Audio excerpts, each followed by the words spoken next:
E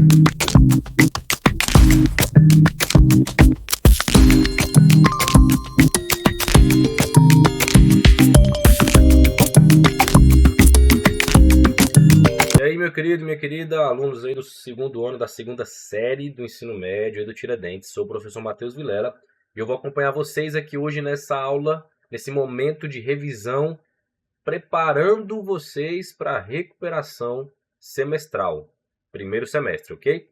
Antes de mais nada, por favor, faz isso aqui, ó, tira um print disso aqui, você aponta a câmera do seu celular para cá, para você ter acesso aos materiais que eu gerei para a sua revisão. Além dessa aula, eu estou disponibilizando para você outros materiais, tranquilo? Quais são esses materiais? Printou a tela? Apontou a câmera do seu celular? Qualquer coisa, dá um pause no vídeo e faz isso, tranquilo? Mas olha só, vamos lá. Quais são os materiais que você vai ter disponível? Tá aqui, ó. Uma lista de exercícios.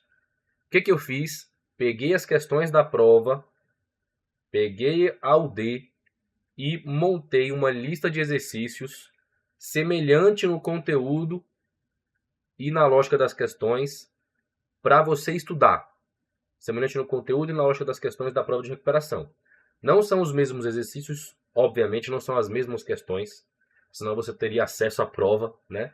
Mas são exercícios que vão dar uma direcionada muito boa, então, por favor, faça esses exercícios. Qual é a lógica de construção dele aqui?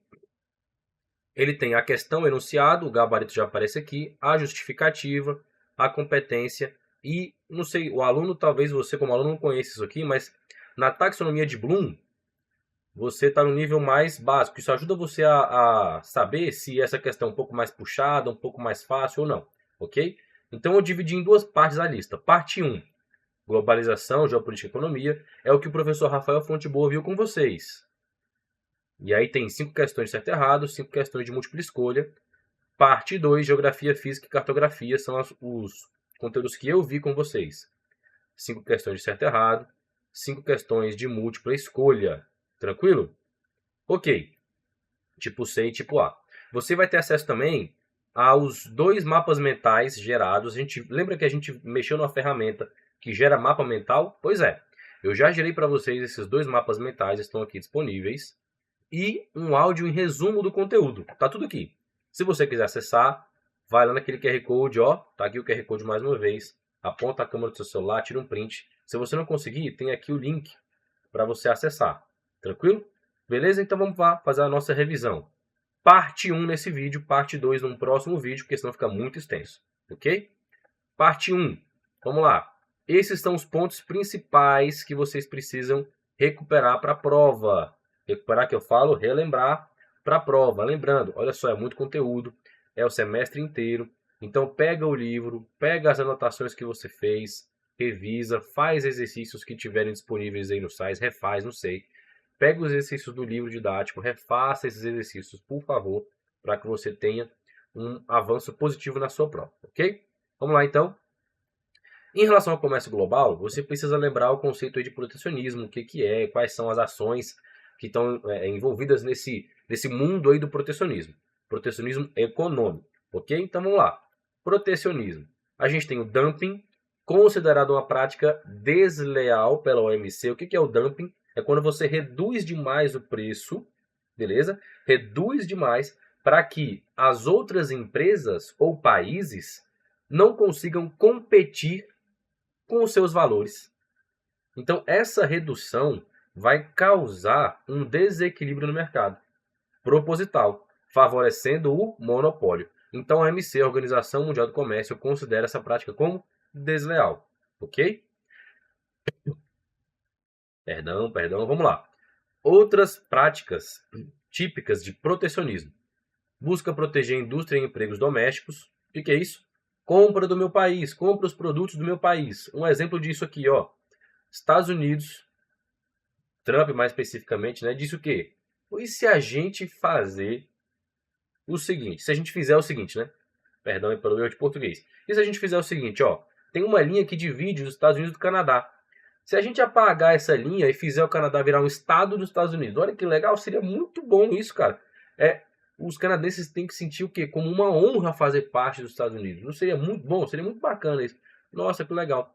Os canadenses que estavam numa divisão política interna se uniram no nacionalismo cabuloso, sinistro, e fizeram o que nos mercados? Apontaram, esse produto aqui é canadense, esse aqui é dos Estados Unidos, compre o canadense. Cara, isso gerou uma ideia de protecionismo interno, né? Buscando proteger justamente a indústria local de uma forma tão acentuada que nos mercados eles estão identificando os produtos que são canadenses e produtos que são dos Estados Unidos, indicando para os moradores, né, para os canadenses, comprarem produtos do Canadá.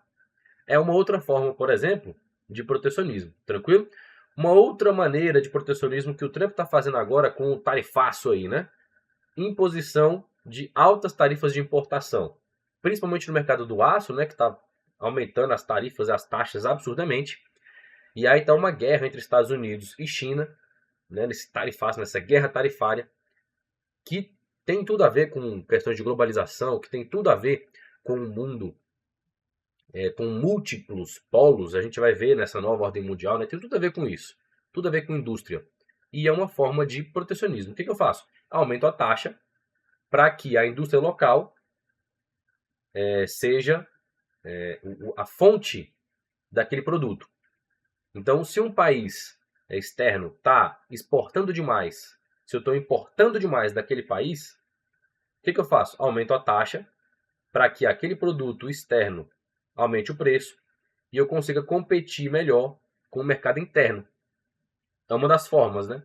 Ou também para tentar fazer com que aquele país que está naquele produto tenha algum tipo de desequilíbrio, enfim, eu consiga avançar enquanto ele está pensando no que fazer. É uma forma de proteção econômica também. Lembre-se disso.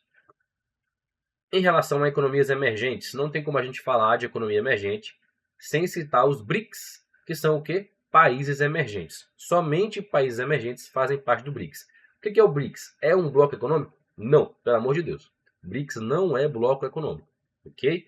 Lembra disso aí. BRICS é o quê? Um agrupamento político diplomático de cooperação. Pronto. Melhor definição para isso. Podem ter outras, mas aqui a gente nem fala de bloco, nem fala de economia. Agrupamento político diplomático de cooperação, ok?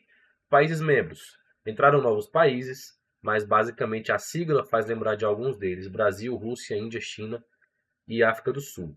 Todos eles são países em desenvolvimento, ok? A China não é um país desenvolvido? Não, não é um país desenvolvido. Existem alguns indicadores sociais que ainda não estão no nível, digamos assim, né, no nível essencial ou fundamental para considerá-la como um país desenvolvido.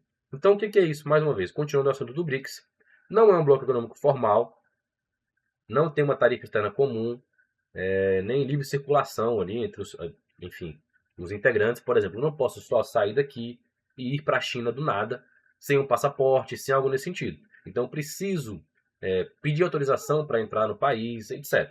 Ok?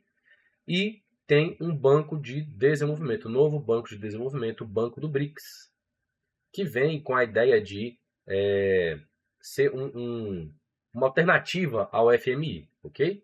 O Banco do BRICS vem com essa ideia. Qual é o grande objetivo? Financiar projetos de infraestrutura e desenvolvimento sustentável entre esses países. Um exemplo, né? A gente vai falar sobre a zona de livre comércio, ou melhor, sobre as zonas de economia, já já. E aí, um porto lá numa dessas ZES, lá na China, é exclusivo para o Brasil. O Brasil e a China têm relações de importação e exportação tão grandes, digamos assim, tão relevantes economicamente, que numa dessas ZES foi aberto um porto exclusivo com linha direta para o Brasil. Olha só, então a gente que exporta produtos chineses agora vai receber esses produtos talvez no menor custo, porque o traslado, como vai ser menor, vai envolver menos gasto, eu posso gastar menos, né? Comprando containers de lá, por exemplo, enfim, né? E os produtos também vão ter um custo menor, porque eles vêm direto, não passa para outro lugar e tudo mais. Todo o processo de frete, digamos assim, né, de compra internacional, vai ser mais barato. Ok. Continuando aqui, então, a ascensão do Oriente, aproveitando que estamos falando de China, entramos nesse assunto. China como um país que está crescendo, que tem um PIB páreo ao dos Estados Unidos. A expectativa é de ultrapassar. Se já não ultrapassou, a gente precisa dos dados atuais, né? No final desse ano a gente vai ver como é que está esse processo, com esse tarifaço todo, etc. Vamos ver como é que a China está se comportando em relação ao PIB. Ok. Essas zonas econômicas especiais são o quê? Que eu citei agorinha. São áreas dentro dos países que têm uma política diferente, uma política econômica diferente do resto do país. É algo que foi implantado lá em 1980, beleza? A China tem zonas especiais, não é só uma, tem zonas econômicas especiais em que isso acontece. Como eu falei, em uma dessas zonas foi aberto um porto de exportação com linha direta para o Brasil, ok? Quais são as consequências, enfim, dessas zonas? São cruciais para a abertura econômica, obviamente, atrair um capital estrangeiro e tecnologia, porque elas se diferem da lógica do país, né? E ofereceram incentivos fiscais e mão de obra abundante. Quando eu falo de China, eu falo de mão de obra abundante. Índia, países superpopulosos, eu falo de mão de obra abundante, ok? O que é essa mão de obra? São pessoas que estão nessa faixa de trabalho, né, que têm poder de trabalho, e oferecem os seus serviços, oferecem a sua mão de obra, ok? Beleza. Vamos avançar, porque é muita coisa para a gente ver. Quero fazer alguns exercícios ainda com vocês. Tigres asiáticos. Lá, quando eu estava no meu ensino médio, eu já via esses países aqui, essa primeira geração de tigres asiáticos.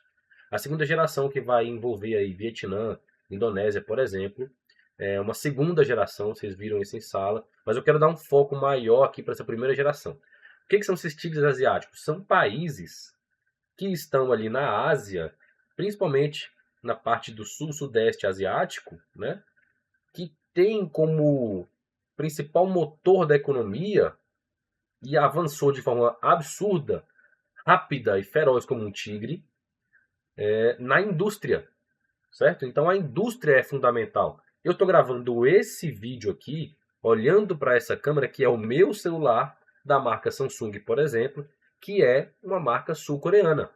Então observa como os tigres asiáticos eles estão nesse mercado global com a indústria de ponta muito avançado e de forma muito avançada, né? E de forma muito presente no mundo inteiro, ok? Vamos lá. Continuando então, modelo de industrialização, plataforma de exportação. Essa é a lógica, né? Eu estou aqui gravando com o celular, que foi importado no caso, né, de outro país, toda a tecnologia é estrangeira. Então, plataforma de exportação e tigres asiáticos estão assim, ó. Eles são unha e carne, beleza? Vamos voltar a continuar então. Blocos econômicos, eu quero dar um foco maior para a União Europeia em relação ao Brexit, que teve uma mudança recente, né? E alguns desafios. Na fronteira da Irlanda, que faz parte, ou, enfim, da União Europeia, Irlanda do Norte, que não faz parte. E aí, olha só, o que é interessante aqui, né? Alguns pontos. O que é o Brexit? Lembrando isso, é a saída do Reino Unido da União Europeia. Então, todos os países que compõem o Reino Unido, País de Gales, Irlanda, Inglaterra, Escócia, são países que saem da União Europeia. E aí a gente tem algumas tensões, né? Alguns desafios, como por exemplo a fronteira da Irlanda com a Irlanda do Norte. Como é que vão ser essas relações agora? O que muda, enfim. E, por exemplo, a questão da Escócia. A Escócia que, antes do Brexit, fez uma votação, um plebiscito, né, para ver se saía da União Europeia ou não. E ficou pau a pau, 50%, 50-50, digamos assim, né? E nesses 50%, 50%, eles decidiram continuar no Reino Unido. A Escócia decidiu continuar no Reino Unido porque tinha um vínculo com a União Europeia. O que vem logo em seguida? União Europeia perde o Reino Unido, né? Decide sair então da União Europeia. Como é que fica a Escócia agora? Será que a gente vai ter futuramente, uma questão para se pensar, tá? Será que a gente vai ter futuramente um novo plebiscito em que a Escócia decide sair do Reino Unido? Será que outros países, como o país de Gales, vão decidir sair também do Reino Unido? Será que eles têm força suficiente para isso? Autonomia para isso? E quem sabe depois entrar na União Europeia? Então são alguns pontos que a gente pode pensar, né? Implicações políticas de segurança. Acordo da Sexta-feira Santa também é um ponto a se relembrar. Vai lá para os exercícios do livro, puxa faz a pesquisa. A ideia aqui é fazer uma revisão mais rápida, porque é muito conteúdo. NAFTA substituído por o SMCA. Então, olha só, NAFTA era uma zona de livre comércio. Com essa substituição, vira um tratado de livre comércio. Ai, perdão. Tá difícil aí, rapaz. A garganta que tá ruim. Então, ela vira um tratado de livre comércio. Algumas características mudam. Qual é a grande intenção? Ter um equilíbrio maior entre os países membros, os países que fazem parte desse bloco econômico. Ok, então, agora a ideia muda um pouquinho, né? O SMCA, Estados Unidos, México e Canadá. Obviamente, de quem vem essa proposta para a mudança dos Estados Unidos, não é à toa que eles aparecem aqui em primeiro lugar nessa sigla. Ok, então, grandes mudanças. Era zona de livre comércio, virou tratado de livre comércio. Não previa, antes, livre circulação de trabalhadores. Agora, já é previsto, obviamente com ressalvas. É algo que ainda está num processo muito recente, né? Então, não é só você sair, por exemplo, do Canadá e entrar nos Estados Unidos. Por ser trabalhador, que isso vai acontecer entre México e Canadá, e México e Estados Unidos também. Isso não vai acontecer de forma tão simples. Ainda tem alguns pontos aqui, mas agora já prevê a livre circulação de trabalhadores, não de pessoas, ok? Não de pessoas. O muro lá entre México e Estados Unidos continua em pé, tranquilo? Ok, em relação à geopolítica, o que a gente tem? Conflito na Caxemira, que é muito importante, são tensões globais, né, entre Índia e Paquistão, no caso, que são, assim, dura por décadas, isso aí já é muito antigo. Então, disputa entre Índia e Paquistão e os motivos. Divergências religiosas e reivindicações fronteiriças nacionalistas. Essas reivindicações nacionalistas das fronteiras, né, elas nos fazem lembrar, por exemplo, de outros conflitos que ocorrem, como, por exemplo, Israel e Palestina, que também tem questões religiosas, não é? Em relação ao nacionalismo, né, também tem a questão da Rússia e da Ucrânia, a anexação da península, que o nome sempre me foge da mente, da Crimeia, Península da Crimeia, por parte da Rússia, são tensões que sempre estão gerando conflitos. Nesse caso aqui, Caxemira não é diferente, ok? Em relação à nova ordem mundial, o que a gente tem então? Atualmente, um mundo multipolar. Se difere do contexto anterior de bipolaridade entre Estados Unidos, bloco capitalista, e União Soviética, bloco socialista, ok? Com o fim, o fim, né? Enfim, com o fim da União Soviética, com a dissolução da União Soviética, alguns países se tornam independentes ali. A Ucrânia é um deles, por exemplo, está ali naquele bolo. E aí a gente vê uma multipolaridade crescendo, porque novas possibilidades de comércio se abrem. A gente não tem só aqui capitalismo e socialismo. Toda a lógica muda. Vários países começam a aparecer. Então, atualmente, a gente tem múltiplos centros de poder econômico e influência política. Ok? Essa é a nossa composição, então. Olha só, esse resumo, esse mapa mental, está disponível para vocês lá naquele QR Code que eu mostrei na pasta aqui no Drive de recuperação. Tranquilo? A gargantinha tá mal. O que eu vou fazer, então? Vou abrir aqui com vocês algumas questões para a gente trabalhar. Tranquilo? Vem comigo. As 20 questões. Esse site eu vou disponibilizar para vocês também, porque ele é um pouco diferente, né? Eu vou copiar esse link e colocar ali para vocês acessarem. Qual é a ideia aqui desse site para vocês estudarem? Vocês têm o enunciado aqui. Ele está dividido em duas partes, né? Está dividido nas duas partes. As questões estão todas aqui. O nível da questão está aqui também, beleza? Aqui em cima. E ele é dividido em duas partes. A partir da questão 11, a gente entra então na segunda parte, de acordo com o que a gente viu na aula. Então, para essa aula aqui, olha só. Para essa aula, a gente começa na questão 1, vai até a 10. São as questões referentes ao tema que a gente viu agora. Tranquilo?